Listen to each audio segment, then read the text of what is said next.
बुलंदशहर से एक बड़ी खबर है। दवा फैक्ट्री में भीषण आग लग गई है। पुलिस ने आसपास के इलाकों को खाली करा लिया है। फायर ब्रिगेड आग बुझाने की कोशिश में जुटी हुई है। आग क्यों लगी है ये फिलहाल अभी किसी को पता नहीं है, लेकिन पहली कोशिश तो ये होती है कि आग पर काबू पाया जाए। ये सिकंदराबाद इलाका पड़ता है, बुलंदशहर। ये बुलंदशहर उत्तर प्रदेश का है, ध्यान दीजिएगा।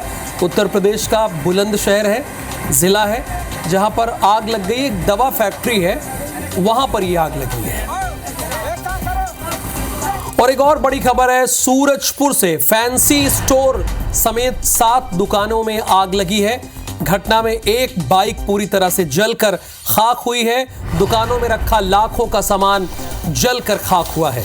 फायर ब्रिगेड ने कड़ी मशक्कत के बाद खबर यह मिल रही है कि आग पर काबू पा लिया है। कुदुरगढ़ देवी धाम है, ये वहीं की घटना है।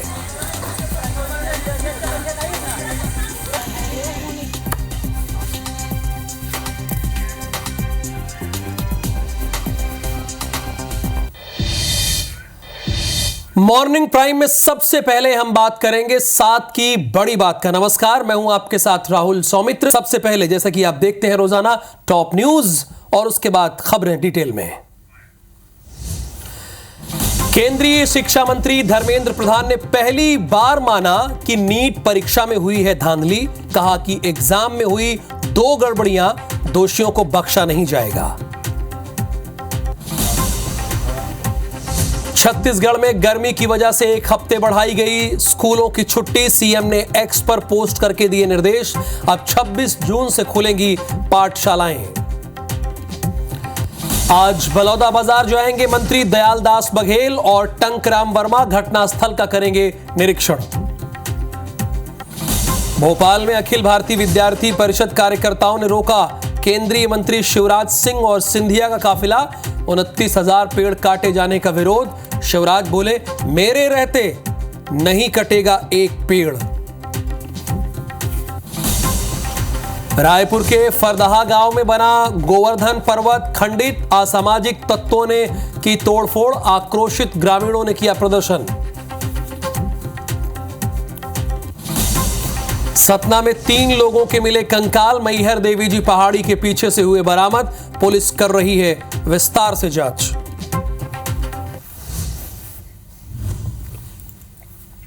प्रायोजक हैं राजयोग पेंट। खुशियां आपकी, रंग हमारे।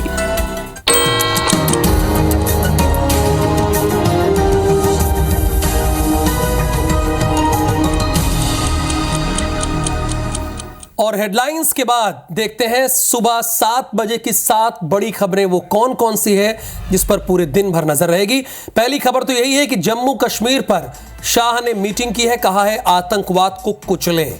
नंबर 2, कर्नाटक में पेट्रोल डीजल की कीमतें बढ़ा दी गई, बीजेपी इसका विरोध कर रही। नंबर 3, असम में कर्मचारियों को अब नहीं मिलेगा मुफ्त बिजली।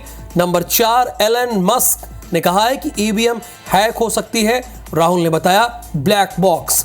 5वीं खबर, शेयर बाजार में आज नहीं होगा कारोबार, बकरीद के चलते छुट्टी है। 6ठी बड़ी खबर, जापान में फैला मांस खाने वाला बैक्टीरिया, 977 केस मिले। और 7वीं बड़ी खबर, T20 वर्ल्ड कप में आज न्यूजीलैंड पापुआ न्यू गिनी का मुकाबला और आज ही पता चल जाएगा कि सुपर 8 में आखिरी टीम कौन पहुंचेगी। एक बहुत ही अहम खबर से हम इस बुलेटिन को ओपन करना चाह रहे थे और बल्कि कर भी रहे हैं। नीट एग्जाम पर नए शिक्षा मंत्री, पहले भी ये शिक्षा मंत्री थे, आप ठीक समझ रहे हैं, मैं धर्मेंद्र प्रधान की बात कर रहा हूं। छात्रों के विरोध के बीच शिक्षा मंत्री ने फाइनली ये बात मानी है, स्वीकार किया है कि एग्जाम में 2 गड़बड़ियां हुई हैं। ये केंद्रीय शिक्षा मंत्री का बयान है, 2 गड़बड़ियां हुई हैं। सुप्रीम कोर्ट ने कहा कि एग्जाम की पवित्रता पर सवाल उन्होंने भी खड़े किए और धर्मेंद्र प्रधान ने भी माना। धांधली में जो शामिल होंगे उन्हें बख्शा नहीं जाएगा, चाहे वो एनटीए का बड़ा अधिकारी भी क्यों ना हो। एनटीए में सुधार की जरूरत है, धर्मेंद्र प्रधान ने इस बात को भी स्वीकार किया है कि एनटीए में सुधार की जरूरत है। सरकार इस पर विचार कर रही है। धर्मेंद्र प्रधान शिक्षा मंत्री हैं और इस दौरान उन्होंने बहुत बड़ी बात स्वीकार की है। पहली बड़ी बात यह है कि 2 बड़ी गड़बड़ियां हुई हैं, नंबर 1। और दूसरी बड़ी बात यह उन्होंने कही है कि बड़े अधिकारियों को छोड़ा नहीं जाएगा। बिल्कुल, इन्होंने लाखों छात्रों के भविष्य के साथ खिलवाड़ किया है, इन्हें तो जेल भेजना चाहिए।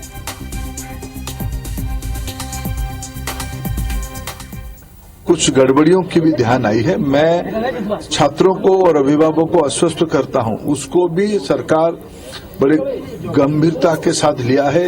वो जानकारी हमको मिली है, हम वो सारा विषय को एक निर्णायक स्थिति तक ले जाएंगे। उसमें कोई भी बड़े अधिकारी हो, एनटीए की कितने भी बड़े दायित्वधारी हो, अगर वो उनमें गुनहगार पाए जाएंगे उनको भी छोड़ा नहीं जाएगा। और एनटीए में बहुत सुधार की आवश्यकता है। ये कही धर्मेंद्र प्रधान ने हिम्मत वाली बात, ताल ठोक के बात कही कि चाहे जितना बड़ा अधिकारी हो उसके खिलाफ कार्रवाई तो होगी ही। इधर केंद्रीय गृह मंत्री अमित भाई शाह ने कश्मीर में हाल ही में हुई आतंकवादी घटनाओं को लेकर रविवार को एक उच्च स्तरीय बैठक की। दिल्ली में हुई बैठक में जम्मू कश्मीर के उपराज्यपाल मनोज सिन्हा भी उपस्थित हुए। इसके साथ ही राष्ट्रीय सुरक्षा सलाहकार अजीत डोभाल भी बैठक में पहुंचे। बैठक में सेना और सीआरपीएफ के अधिकारी भी शामिल हुए। इस दौरान आतंकवाद रोधी अभियानों को तेज करने पर बातचीत हुई। साथ ही 29 जून से शुरू होने वाली अमरनाथ तीर्थ यात्रा की तैयारियों की भी समीक्षा की गई। जम्मू कश्मीर में हाल ही में आतंकवादियों ने 4 बड़ी घटनाओं को अंजाम दिया, जिसके बाद देश भर में आतंकियों और उनको पालने वाले पाकिस्तान को मुंह तोड़ जवाब देने की मांग उठ रही है और उठनी भी चाहिए। पाकिस्तान को उसी की भाषा में सबक सिखाना जरूरी है और जब तक उसको उसी की भाषा में सबक नहीं सिखाया जाएगा, ये छिटपुट वारदातें, आतंकवादी घटनाओं को अंजाम देता रहेगा।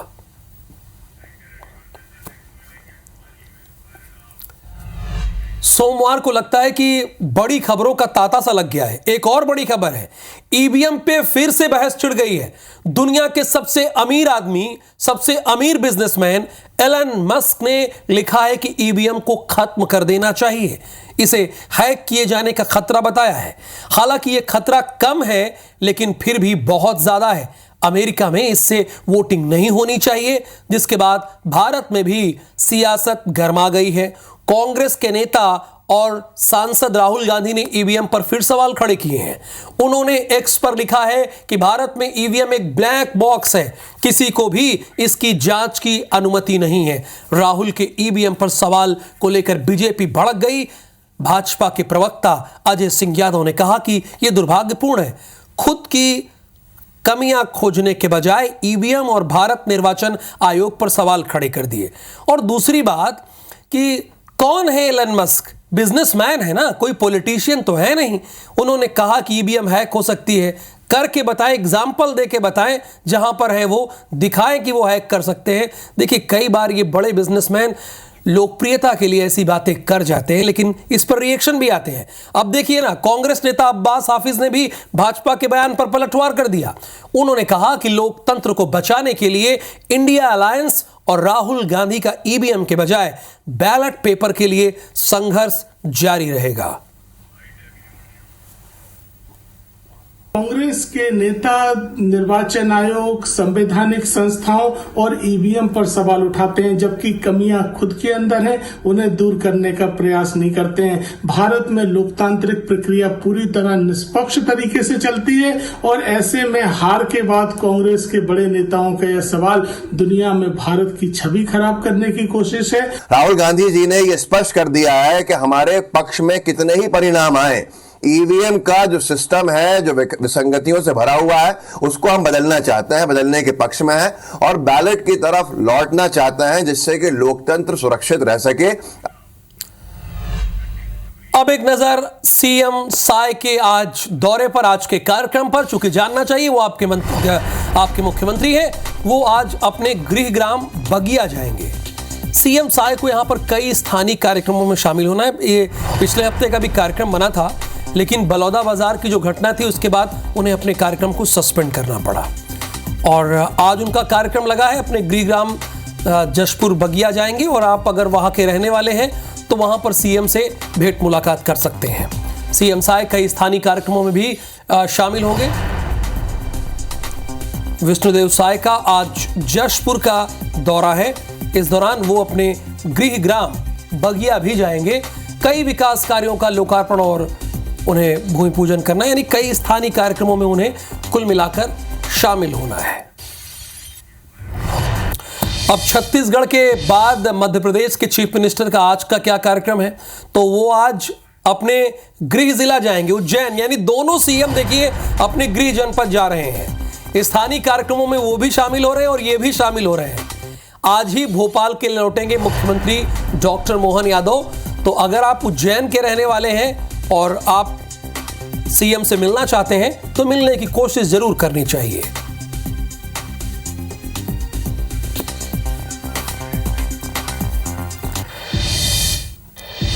मंत्री बनने के बाद पहली बार भोपाल पहुंचे केंद्रीय कृषि मंत्री शिवराज सिंह चौहान का बड़ा भव्य स्वागत हुआ। केंद्रीय मंत्री बनने के बाद यह पहली मर्तबा था कि जब शिवराज सिंह चौहान भोपाल पहुंचे। बीजेपी कार्यकर्ताओं ने भव्य स्वागत किया। केंद्रीय मंत्री के रोड शो में जनसैलाब आप साफ तौर पर देख सकते हैं। एक समय जब शिवराज सिंह चौहान मुख्यमंत्री हुआ करते थे तो कुछ ऐसा ही नजारा देखने को मिलता था, और जब पहली मर्तबा भोपाल पहुंचे केंद्रीय कृषि मंत्री बनने के बाद, और फ्लाइंग किस भी उन्होंने दिया है, आप देखिएगा। जहां टाटा हेलो बाय बाय किया है, स्वागत अभिनंदन किया है, वहां पर फ्लाइंग किस भी उन्होंने दिया है। ये देखिए, ये एक अलग अंदाज शिवराज सिंह चौहान का आपने बड़े दिनों बाद देखा होगा। ये ऐसे नेताओं में से हैं जिन्हें जनता से प्रेम है, इसीलिए फ्लाइंग किस इन्होंने दिया। भोपाल से अगली खबर है। अखिल भारतीय विद्यार्थी परिषद के कार्यकर्ताओं ने शिवराज सिंह चौहान का काफिला रोक लिया और शिवराज सिंह चौहान के साथ ज्योतिरादित्य सिंधिया का भी काफिला रोक लिया। अब भाई दोनों केंद्रीय मंत्री, लेकिन अखिल भारतीय विद्यार्थी परिषद ने इनके काफिले को रोक लिया। असल में हुआ क्या कि 29,000 पेड़ काटे जाने को लेकर रोका गया। तुलसी नगर और शिवाजी नगर में काटे जाने हैं पेड़। शिवराज सिंह चौहान ने कहा कि इस बात को लिख कर ले लीजिए, जब तक शिवराज सिंह चौहान है एक भी पेड़ नहीं कटेगा। देखिए, यही तो आश्वासन चाहिए। अगर जनता ये चाह रही है, देखिए अभी आप गर्मी से बड़े परेशान हैं, जितने लोग भी टेलीविजन देख रहे हैं कि नहीं है, मध्य प्रदेश, छत्तीसगढ़ या कहीं पर आप बैठकर देख रहे हैं तो गर्मी से परेशान है। अब गर्मी कैसे दूर होगी? आप पेड़ लगाएंगे, तालाब होंगे, तो अब 29,000 पेड़ काटे जाएंगे।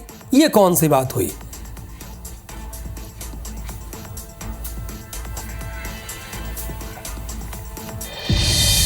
अच्छा, बात में गर्मी की कर रहा था, गर्मी वाली खबर आ गई। एक हफ्ते गर्मियों की छुट्टी बढ़ा दी गई, यानी जो 18 जून से कॉलेज और स्कूल खुलने थे, कॉलेज तो बात की बात है, स्कूल जिन्हें छत्तीसगढ़ में शाला बोलते हैं, शाला प्रवेश उत्सव अब 26 जून को होगा, यानी इसे एक हफ्ते बढ़ा दिया गया है। पहले 18 जून को शाला प्रवेश उत्सव होना था। अच्छा देखिए, अभी टेम्परेचर आप देखेंगे तो 30 के आसपास मिल जाएगा। गर्मी और बच्चों के स्वास्थ्य को देखते हुए यह निर्णय लिया है। बाकायदा सीएम ने यह जानकारी एक्स पर पोस्ट करके दी है। IBC 24 पर कल ही आपको इत्तला कर दिया गया, बता दिया गया। हालांकि अभी 18 तारीख में एक दिन है, उसके पहले हम आपको एक बार फिर से अपडेट कर दे रहे हैं। यानी कुल मिला के खबर ये है, बच्चों का जो स्कूल है वो कल से नहीं, ध्यान दीजिएगा, कल से नहीं खुलेगा, उसे आप एक हफ्ते बढ़ाइए। एक हफ्ते बढ़ाने पर कब होगा, वो तारीख कौन सी है? 26 जून, तब की तैयारी कीजिए। अच्छा, ये निर्णय क्यों लिया गया है? चूंकि भीषण गर्मी पड़ रही है, इस बात को आप भी महसूस कर रहे होंगे, इसीलिए निर्णय लिया गया है कि आप अपने बच्चों का घर में ही ख्याल रखिए। अब मुझसे कहा गया है कि आप बलौदा बाजार चलिए, तो मैंने कहा चलते हैं। वहां खबर यह है कि बीजेपी का जांच दल जाएगा। मंत्री दयाल दास बघेल और टंकराम वर्मा बलौदा बाजार जाएंगे, घटनास्थल का दोनों निरीक्षण करेंगे। दोनों मंत्री, हिंसा के बाद बीजेपी ने जांच समिति की टीम बनाई थी।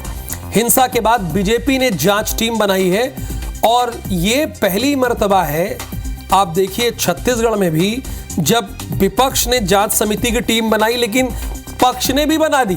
अच्छा, पक्ष सरकार की तरफ से तो टीम है ही है, लेकिन बीजेपी जिसकी पार्टी सत्ता में है, उन्होंने भी टीम बनाई है। अच्छा, इसमें रखा किसको है? रखा किसी विधायक को नहीं है, उन्हीं मंत्रियों को रखा है जो गए थे।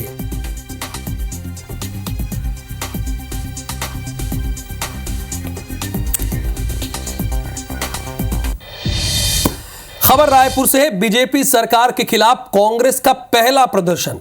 बलौदाबाजार हिंसा को लेकर 18 जून को प्रदर्शन करेगी। कल सभी जिला मुख्यालयों में यह धरना प्रदर्शन का कार्यक्रम किया जाएगा।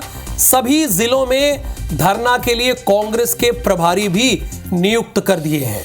यानी विधानसभा और लोकसभा चुनाव के बाद ये बीजेपी सरकार के खिलाफ कांग्रेस का पहला बड़ा प्रदर्शन है। बलौदाबाजार हिंसा को लेकर कल प्रदर्शन करेंगे।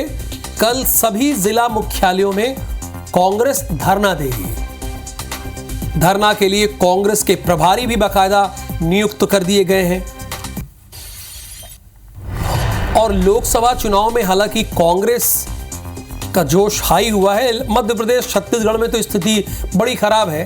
इन दोनों राज्यों में कुल मिलाकर लोकसभा चुनाव में एक ही सीट जीत पाई, लेकिन ओवरऑल स्थिति कांग्रेस की पहले से बड़ी अच्छी हुई है। लोकसभा संपन्न होने के साथ ही बीजेपी अब नगरीय निकाय चुनाव की तैयारी में जुट गई है। रविवार को भाजपा के प्रदेश प्रभारी नितिन नवीन ने पार्टी संगठन की अलग अलग बैठकें ली। पहले बैठक जो है वो क्लस्टर और लोकसभा प्रभारियों की हुई, दूसरी बैठक विधायकों और तीसरी बैठक सांसदों की हुई। तीनों बैठकों में पदाधिकारियों को अभी से निकाय चुनाव की तैयारियों में जुटने के निर्देश दे दिए गए। मीटिंग में निकाय चुनाव में मेयर और अध्यक्ष का सीधे चुनाव कराने को लेकर सुझाव मांगे गए हैं। यानी मेयर और अध्यक्ष का जो चुनाव है इस बार हो सकता है कि सीधे हो, क्योंकि आमतौर पर बीजेपी जहां सत्ता में रहती है यही वो करती है और ये सही प्रक्रिया भी है कि आप मेयर को डायरेक्ट चुने। दरअसल प्रदेश के कई निकायों में इस समय में कांग्रेस का कब्जा है और बीजेपी जीत की हैट्रिक लगाते हुए निकाय चुनाव में झंडा गाड़ने में कोई कोर कसर नहीं छोड़ना चाहती है। इसीलिए देखिए, अभी लोकसभा का चुनाव खत्म हुए बहुत दिन नहीं हुए, लेकिन बीजेपी अभी से निकाय चुनाव की तैयारी करने लगी है। और छत्तीसगढ़ की 3 करोड़ जनता जो विश्वास की है भारतीय जनता पार्टी पर, मोदी जी की गारंटी पर, और सरकार में बैठाई है, 11 में से 10 लोकसभा सीट जिताई है, उनके विश्वास के अनुसार काम करेंगे। नगरीय निकाय चुनाव की दृष्टि से और अभी से हम अपनी संगठन के माध्यम से और अपनी तैयारियों और बैठकों का क्रम जारी करेंगे। बहुत जल्दी इसको भी हम भारतीय जनता पार्टी के कद्दावर नेताओं में शुमार बृजमोहन अग्रवाल 18 जून को विधायक पद से इस्तीफा दे सकते हैं, ये हम आपको बता रहे हैं। अग्रवाल रायपुर लोकसभा सीट से सांसद चुने गए हैं। नियम के मुताबिक वे किसी भी एक सदन के सदस्य रह सकते हैं, चाहे तो लोकसभा चाहे तो विधानसभा। सूत्रों से मिली जानकारी के मुताबिक बृजमोहन अग्रवाल 18 जून को विधायक पद से इस्तीफा दे सकते हैं। वे अपना इस्तीफा विधानसभा के अध्यक्ष यानी रमन सिंह को सौंपेंगे। हालांकि मंत्री पद से इस्तीफे को लेकर फिलहाल कोई चर्चा नहीं है। बृजमोहन अग्रवाल से उनके इस्तीफे के बाद रायपुर दक्षिण से दावेदारी को लेकर सवाल पूछने पर उन्होंने कहा, इसमें अभी 6 महीने का समय बाकी है, बाकी टिकट का काम चुनाव समिति का होता है, वो ही तय करेगी। मैं तो पिछले 35 सालों से चर्चाओं में रहा हूं और आगे भी रहूंगा। अरे तो अभी तो 6 महीना बाकी है यार, इसके बारे में तो जो चुनाव समिति है वो निर्णय करेगी। अभी तो 6 महीना बाकी है यार, ये बृजमोहन अग्रवाल कह रहे हैं, यानी 6 महीना मंत्री पद पर और बने रहना चाहते हैं। उन्होंने ये इच्छा भी जाहिर कर दी थी मीडिया के सामने। अब रायपुर से एक खबर है, फरहदा गांव में बना गोवर्धन पर्वत खंडित हुआ है। असामाजिक तत्वों ने गोवर्धन पर्वत को खंडित करने का कार्य किया है। आक्रोशित ग्रामीणों ने प्रदर्शन किया। खरौरा थाना पुलिस मौके पर पहुंची है और ये असामाजिक तत्व जो है ना, ये जहां भी पहुंचते हैं 2 पक्षों में विवाद करने के लिए पहुंचते हैं। बलौदाबाजार की घटना आपको याद है ना, उसमें भी असामाजिक तत्वों का ही जिक्र है। शुरू से लेकर 15 मई से लेकर जो अभी हुआ एसपी और कलेक्टर ऑफिस में, अब देखिए ये खबर आ गई रायपुर से। असामाजिक तत्वों ने गोवर्धन पर्वत को खंडित करने का कार्य किया है। लेकिन लोगों के मन में जो आस्था है और मन में जो श्री कृष्ण बसे हुए हैं लोगों के, उसे आप कैसे खंडित कर पाएंगे? सवाल तो यही है।